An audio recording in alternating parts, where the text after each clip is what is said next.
Your God is stronger than he that is outside of you. तुमचा जो देव तो बलवान आहे तुमच्या मधल्या आजारापेक्षा. To announce to Pune tonight आज मी पुण्यामध्ये घोषणा करण्यासाठी आलोय that God is able to eradicate every issues and problems and sicknesses. येशू मध्ये सामर्थ्य आहे तुमच्या जीवनातील प्रत्येक त्रास, प्रत्येक पीडा, प्रत्येक सैतानी बंधन काढण्याची. God of demonstration and evidence. तो देव सामर्थ्य दाखवणारा देव आहे.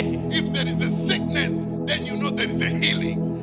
तर तुमच्यामध्ये आजार आहे तर तुम्हाला हे सांगू द्या की आरोग्य देखील आहे. If there is no child in the womb, God said that he's able to give a barren woman many children. तुम्हाला लेकरं नसतील पण देवामध्ये सामर्थ्य आहे की तो तुम्हाला लेकरं पण देऊ शकतो. If there is no way, God makes a way. तर तिकडं मार्ग नाही, देव मार्ग काढतो.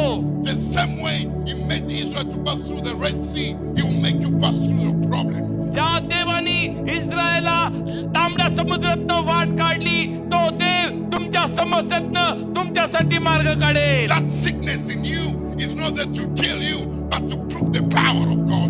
तुमच्या मधलं ते आजारपण आहे हे तुम्हाला मारण्यासाठी नाही तर ते देवाचं सामर्थ्य तुमच्या जीवनामध्ये दाखवण्यासाठी आहे.